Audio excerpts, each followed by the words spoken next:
Hey everyone, Irix Guy here, and I've got internet sensation Sean Coonery, the big Maine Coon cat, here in my command center.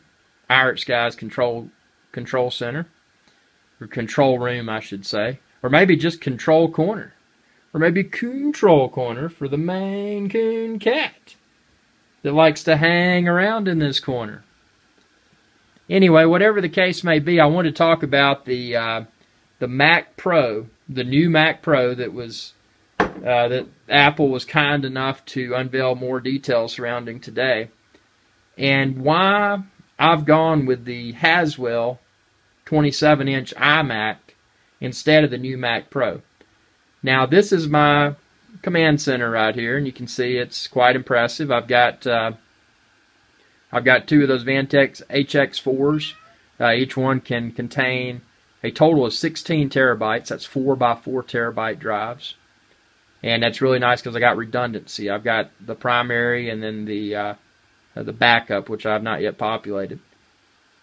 But since all my storage, my video storage and photo storage, etc., is going to be external, there's really no need for me to go with a really beefy Mac from a storage perspective.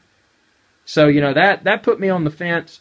Should I go for the new Mac Pro, just the entry level, and the other one is out of my budget? Or should I go with the new Haswell processor, iMac 27-inch, and deck it out with the i7 and all that? So what I did, and the reason I did it, I went with the iMac 27-inch. I went with a 256 gig flash, because that's more than enough space to store my operating system and then also my applications such as Final Cut Pro, etc. I did the maximum graphics card that it allowed because that'll help with my Final Cut Pro edits. And then I also did I did 16 gigs of RAM. The reason being with that, I got two 8 gigabit sticks, and if I'd gone smaller, I wouldn't have gotten the 8 gigabit stick. So what I plan to do is later at an affordable price when they have a sale at Newegg, etc., is get two more 8 gigabyte sticks of memory to upgrade the 27-inch. Keep in mind, the 27-inch iMac can be upgraded. The memory in the smaller iMac cannot be user upgraded. So I plan to add 16 gigs more to max it out to 32 in the near future. So that's a nice upgrade. The other reason I went with the 27-inch iMac versus the Mac Pro is that I plan to run two monitors off of it. And I've got these two 21.5-inch IPS displays. So I'm going to run those off, and then I'm going to put the 27-inch iMac in the middle there. So it'll be a triple monitor configuration. Ought to be pretty sweet for video editing. And to dig even more deeply into it, and I'm a serious video content creator, by the way, if you haven't noticed that already.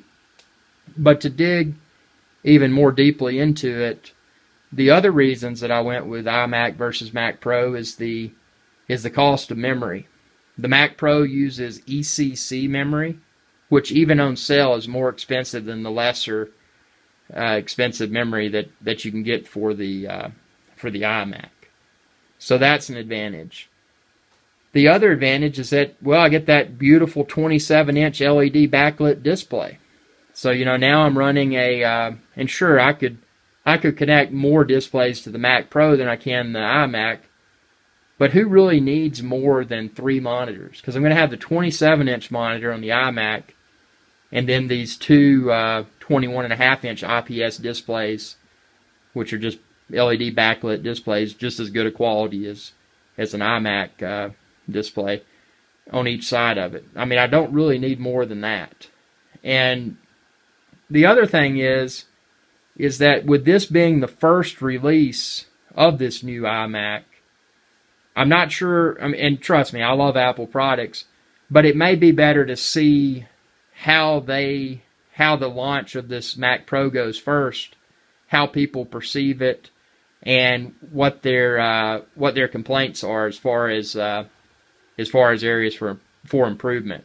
So I think ideally what I'll do is be most satisfied with this 27-inch iMac, which is plenty capable. An i7 is blazing fast. And for most video editing and video export tasks, it should be more than sufficient. So I went iMac 27-inch, and I'm glad that I did. I intentionally held out until they released Mavericks to get it that way. Mavericks is preloaded, and then also I was able to see the pricing and whatnot for the Mac Pro before I made the purchase decision. Because previously I'd run here at the Irish Guys Adventure channel, I'd run an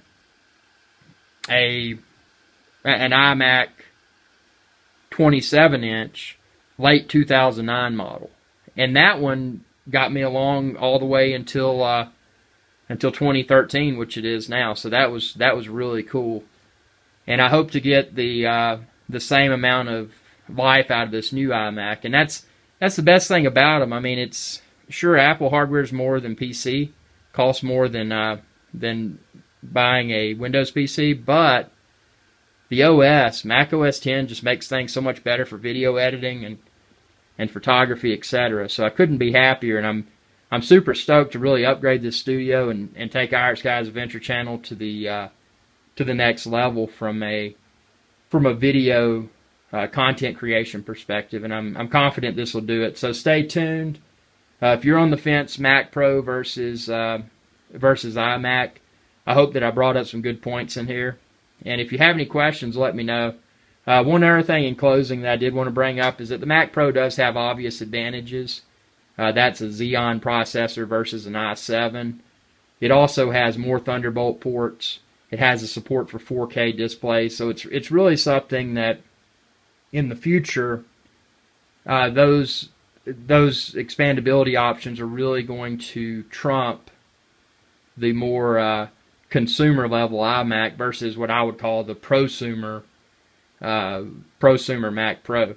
But then again, when those new technologies become mainstream and affordable, such as the 4K displays, are you really going to want to use those 4K displays on what would then likely be a dated Mac Pro, or you want to get the current model Mac Pro instead? Just some food for thought. Again, I'm not bashing the Mac Pro, but that's why I made this informed decision to go with iMac versus the new Mac Pro. Tell me what you think. Share this video with others. Subscribe if you haven't already. YouTube.com/IrixGuy. Y'all have a good day.